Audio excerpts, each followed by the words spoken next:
আয়নের ফলে আয়নিক ধর্মটা কমে আয়নিক থেকে ধীরে ধীরে কোন দিকে চলে গেছে, সমযোজীর দিকে গেছে। বিষয়টা কিন্তু এমন না যে টোটাল সমযোজী হয়ে গেছে, মানে পুরোপুরি সমযোজী হয়ে গেছে। সমযোজী একদম হয়ে যায় না, তবে সমযোজী ধর্ম পাচ্ছে। আসসালামু আলাইকুম, ওয়েলকাম টু অদম্য একাডেমি। আজকে আমি তোমাদের সাথে আছি অজৈব রসায়নের আরও একটা প্রশ্ন নিয়ে।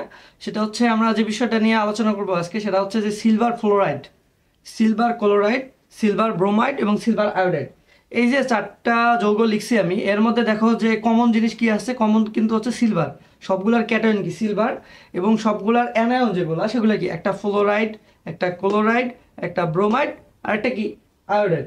এই যে তোমার হচ্ছে চারটা যে তোমার অ্যানায়ন আছে, চারটা অ্যানায়ন কি, চারটা অ্যানায়নের কথা যদি বলি, ফ্লোরাইড, ক্লোরাইড, ব্রোমাইড, আর কি আছে, আয়োডাইড আছে আমাদের। তো এই চারটাই কি তোমার হ্যালোজেন না? হ্যালোজেন মানে হচ্ছে 17 নম্বর গ্রুপ, পর্যায় সারণীর যে 17 নম্বর গ্রুপ, এবং কি এদেরকে আমরা কি বলতে পারি, হ্যালোজেন বলতে পারি, হ্যালো মৌল আর কি, হ্যালোজেন, হ্যালো গ্রুপ আর কি এটা, ফ্লোরাইড, ক্লোরাইড, ব্রোমাইড, আয়োডাইড। এই ক্ষেত্রে দেখা যায় আমরা যদি silver fluoride, silver chloride, silver bromide এবং সিলভার আয়োডাইড এই চারটাকে যখন পোলার দ্রাবক, পোলার দ্রাবক মানে কি, যখন আমরা পানিতে দ্রবীভূত করব, তখন দেখা যাচ্ছে আমাদের সিলভার ফ্লোরাইড যেটা, সেটা দ্রবণীয় হয়ে যাচ্ছে। সিলভার ক্লোরাইড, সিলভার ব্রোমাইড এবং সিলভার আয়োডাইড এই তিনটা দ্রবীভূত হচ্ছে না, এটা হচ্ছে অদ্রবণীয় হচ্ছে। এই বিষয়টা কেন, কারণ কি, কারণ হচ্ছে মানে এই বিষয়টা কেন হয়, একই মানে এটা তো হওয়ার কথা ছিল না। এটা যদি দ্রবণীয় হতো তাহলে এগুলো দ্রবণীয় হতো, এগুলো যদি মানে অদ্রবণীয় হতো তাহলে একেও অদ্রবণীয় হওয়া উচিত ছিল না।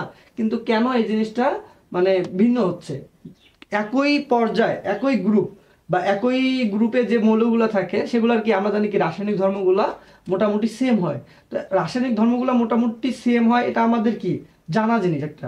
তো ওই জিনিসটার ব্যতিক্রম যে ঘটতেছে সেই বিষয়টা নিয়ে আমরা আলোচনা করবো, এটা কেন হচ্ছে এই জিনিসটা আমরা ব্যাখ্যা করবো মেনলি পোলারিটি, যে পোলার আয়ন, পোলারিটির ব্যাখ্যা দ্বারা আর কি। সেটা হচ্ছে তোমার দেখো silver fluoride, silver chloride, silver bromide, silver iodide, এই চারটা যৌগের ক্ষেত্রে কি ঘটছে এখানে, মানে তোমার আয়নিক বন্ধন গঠিত হয়েছে না, সিলভারের সাথে ক্লোরিনের, সিলভারের সাথে ফ্লোরিনের, সবার সাথে কি হয়েছে, আয়নিক বন্ধন গঠন হয়েছে।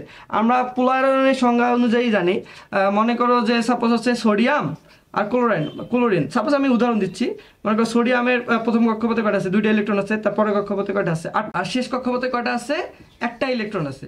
এইটা দ্বারা যখন ক্লোরিনের যে শেষ কক্ষপথ, শুধু শেষ কক্ষপথটা আঁকতেছি, শেষ কক্ষপথে কয়টা, 7টা ইলেকট্রন আছে। এই যে 1 2 3 4 5 6 7টা। দেখা যাচ্ছে এই ইলেকট্রনটা যখন একে দিবে তখন কি, এই যে সোডিয়াম আর ক্লোরিন মিলে কি হবে, তোমার একটা বন্ধন গঠন হবে সোডিয়াম ক্লোরাইডের। এই সোডিয়াম ক্লোরাইডের ক্ষেত্রে হবে কি, যে সোডিয়াম যেটা আছে, যে এটা কি ধনাত্মক, তো এই ধনাত্মক মৌলটা তোমার হচ্ছে ধনাত্মক বা ক্যাটায়ন, যেটা ক্যাটায়ন হচ্ছে অ্যানায়নের যে সর্বশেষ শেল যেটা আছে, সর্বশেষ কক্ষপথ যেটা আছে, সেই কক্ষপথের এই যে কক্ষপথটাকে এই দিকে এইভাবে আকর্ষণ করে নিতে পারে, নিজের দিকে আকর্ষণ করে নিতে পারে। মানে পোলার আয়নের যে সংজ্ঞাটা, পোলার আয়নের সংজ্ঞাটা এরকমই, যে তোমার হচ্ছে এইটা যে ধনাত্মক চার্জ, আর এইটা কি, এটার কি একটা ধনাত্মক চার্জ কমে, মানে তোমার ঋণাত্মক চার্জ একটা কমে যাচ্ছে, মানে বেড়ে যাচ্ছে না, ধনাত্মক চার্জ একটা কমে যাচ্ছে। আর এই তো ধনাত্মক চার্জ ঠিক আছে এবং ঋণাত্মক চার্জই কমে যাচ্ছে, মানে কি এর ঋণাত্মক চার্জ কম আর এর ঋণাত্মক চার্জটা কি বেশি হয়ে যাচ্ছে। এটা ক্লোরিনের কি ঋণাত্মক চার্জটা বেশি, আর সোডিয়ামের কি ধনাত্মক চার্জটা কম।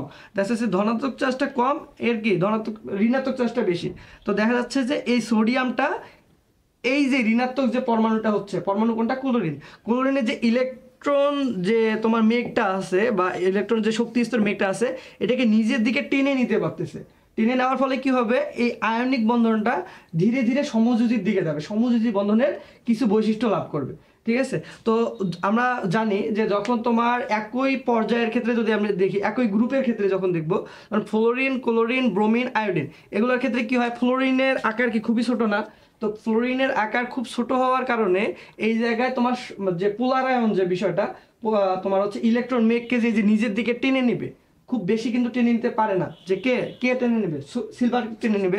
এটা তো উদাহরণ হিসেবে দিচ্ছি, এটা কেটে দিচ্ছি আমি, এটা মুছে দিচ্ছি, মুছে দিয়ে যে দেখো বিষয়টা, সিলভার ফ্লোরাইডের কথা যদি বলি, সিলভার ফ্লোরাইডের ক্ষেত্রে সিলভার যে ক্যাটায়নটা, এই ক্যাটায়নটা কি করবে, ফ্লোরিনের যে ইলেকট্রন মেঘটা আছে, মানে বাইরের শক্তি স্তরে যেটা আছে, বাইরের শক্তি স্তরে ইলেকট্রন মেঘ যেটা আছে এটাকে কি করবে, নিজের দিকে টেনে নেওয়ার চেষ্টা করবে। কিন্তু ফ্লোরিন তো আকারে অনেক ক্ষুদ্র, তো এই ক্ষুদ্র একটা যে তোমার পরমাণু, এটা তো মানে বাইরে যে শক্তি স্তরের ইলেকট্রন মেঘটা আছে এটাকে ওইভাবে নিজের দিকে টানিয়ে নিতে পারবে না।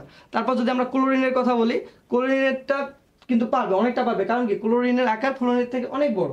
তাহলে ক্লোরিনের শেষ কক্ষপথে যে ইলেকট্রন মেঘটা আছে এটাকে নিজের দিকে টেনে নিতে পারবে। ব্রোমিনের কথা বলি, ব্রোমিনকে আরো অনেক বড়, কারণ কি আমরা যদি উপর থেকে পজিশনের উপর থেকে যত নিচের দিকে আসবো তত কি হবে, পরমাণুর আকারটা কি হবে, বৃদ্ধি পাবে। কারণ কি, কারণ হচ্ছে তোমার উপর থেকে যত নিচে আসবো মানে একই গ্রুপের উপর থেকে নিচে আসতেছে মানে কি পর্যায়ে বাড়তেছে, পর্যায়ে বাড়তেছে মানে কি শক্তি স্তর বাড়তেছে, শক্তি স্তর বাড়তেছে মানে হচ্ছে তোমার পরমাণুর আকারটা বাড়তেছে। আকারটা বাড়ার কারণে দেখা যাবে যে এই যে ব্রোমিনের যে শেষ কক্ষপথে যে ইলেকট্রনগুলো আছে বা শেষ কক্ষপথে ইলেকট্রন মেঘ যেটা আছে এটাকে নিজের দিকে টেনে নিতে পারবে। কে টেনে নিতে পারবে? সিলভার। সিলভার এই তিনটারই, ক্লোরিন, ব্রোমিন এবং আয়োডিন, এই তিনটা ইলেকট্রন মেঘকে নিজের দিকে খুব বেশি করে টেনে নিতে পারবে। এই কারণে আমরা দেখতে পাই যে তোমার এই silver chlorine, silver bromine, silver chloride, silver bromide, silver iodide, এই তিনটার ক্ষেত্রে তোমার পোলার আয়ন হয় কি বেশি। এমনিতে যৌগগুলা কি, যৌগগুলা কিন্তু আমাদের কি ছিল, যৌগগুলো ছিল হচ্ছে আয়নিক। আর পোলার আয়ন যখন হয় মানে ইলেকট্রন মেঘকে যখন নিজের দিকে টেনে নিচ্ছে আর কি, এমনিতে যৌগটা কি আয়নিক, কারণ একটা ইলেকট্রন দিছে, ইলেকট্রন দেওয়ার পরে আবার এই যে তোমার ক্যাটায়নের যে ধনাত্মক চার্জটা ছিল এই ধনাত্মক চার্জটার প্রভাবে কি করতেছে, ইলেকট্রন মেঘকে টেনে নিচ্ছে। এইটা আবার কি ধর্ম, এটা সমযোজী ধর্ম না? তো পোলারায়নের ফলে দেখা যাচ্ছে এই তিনটা যৌগের আয়নিক ধর্মটা কিছুটা রিডিউস হচ্ছে, কিছুটা কমে যাচ্ছে। কমে গিয়ে কি ধর্ম হচ্ছে, তোমার সমযোজী ধর্ম হচ্ছে। সমযোজী ধর্ম হওয়ার কারণে দেখা যাবে যে এইগুলার যে দ্রবণীয়তা এগুলো কমে যাবে। কেন কমে যাবে? কারণ আমরা জানি যে সমযোজী যৌগের দ্রবণীয়তা কি কম, অনেক কম। তো সমযোজী যৌগে আর আয়নিক যৌগের দ্রবণীয়তা কি বেশি। তো এই যে সিলভার ফ্লোরাইড একে তো অত বেশি পোলারায়ন করতে পারে নাই। কেন পারে নাই? কারণ ফ্লোরিনের আকার ক্ষুদ্র, ইলেকট্রন মেঘকে অতটা সংকুচিত করতে পারে নাই, নিজের দিকে টেনে নিতে পারে নাই। এই কারণে সিলভার ব্রোমাইডের তোমার কি আয়নিক ধর্মটা বহাল আছে, মানে এর যে আয়নিক ধর্মটা ছিল, আয়নিক প্রপার্টি যেটা ছিল এটা মোটামুটি আমরা বলতে পারি অক্ষত আছে। তাহলে আয়নিক প্রপার্টি যদি অক্ষত থাকে তাহলে আয়নিক যৌগের যে ধর্ম কি ধর্ম, আয়নিক যৌগের ধর্ম হচ্ছে তোমার এটা কি হবে, দ্রবণীয় হবে। তো দ্রবণীয় ডান, এ ডান। কিন্তু এগুলোর ক্ষেত্রে কি হচ্ছে, এরাও দ্রবণীয় হওয়ার কথা ছিল কারণ এগুলো কি আয়নিক, কিন্তু এর মধ্যে পোলারায়নের ফলে আয়নিক ধর্মটা কমে আয়নিক থেকে ধীরে ধীরে কোন দিকে চলে গেছে, সমযোজীর দিকে গেছে। বিষয়টা কিন্তু এমন না যে টোটাল সমযোজী হয়ে গেছে, মানে পুরোপুরি সমযোজী হয়ে গেছে। সমযোজী একদম হয়ে যায় না, তবে সমযোজী ধর্ম পাচ্ছে। তো সমযোজী যে ধর্মটা যখন পাবে তখন কি সমযোজী ধর্মের যে বৈশিষ্ট্য, ধর্ম পাওয়ার ফলে যে বিষয়গুলো ঘটে, যেমন হচ্ছে অদ্রবণীয় হয়ে যায়, দ্রাব্যতা যেটা আছে আর কি এটা কমে যায়। তো তো অদ্রবণীয় হয়ে যায়, তো ওই বিষয়টা আর কি এখানে ঘটবে। তো এই কারণে দেখা যায় যে একই গ্রুপভুক্ত ফ্লোরিন, ক্লোরিন, ব্রোমিন, আয়োডিন একই গ্রুপের অন্তর্গত হওয়া সত্ত্বেও তোমার এগুলা হয়ে যাচ্ছে অদ্রবণীয়, আর এটা কি দ্রবণীয়, দ্রবণীয় থাকতেছে। এ তার নিজের যে ধর্মটা, নিজের যে ধর্ম আয়নিক যৌগ দ্রবণীয় হবে সেই ধর্মটা বহাল রাখতেছে। আর এরা আয়নিক হওয়া সত্ত্বেও পোলারায়নের ফলে সমযোজী বৈশিষ্ট্য প্রাপ্ত হচ্ছে। সমযোজী পুরোপুরি বৈশিষ্ট্য পায় না, কিন্তু সমযোজীর কিছু কিছু মানে মোটামুটি সমযোজীর দিকে যাচ্ছে আর কি। তো সমযোজীর মতো হয়ে যাচ্ছে। তো ওই কারণে ওইরকম হওয়ার কারণে দেখা যাচ্ছে যে এদের যে দ্রবণীয়তা এটা কমে এরা হচ্ছে অদ্রবণীয় হয়ে যাচ্ছে। তো আশা করি এই বিষয়টা তোমরা বুঝতে পারছো। আমরা পরের লেকচারে আরো এরকম তোমাদের যে বিষয়গুলো, যে প্রশ্নগুলোতে সমস্যা হয়, যে জিনিসগুলো তোমাদের বুঝতে খুব সমস্যা হয়, ওরকম কিছু প্রশ্ন নিয়ে আবার আসবো ইনশাল্লাহ।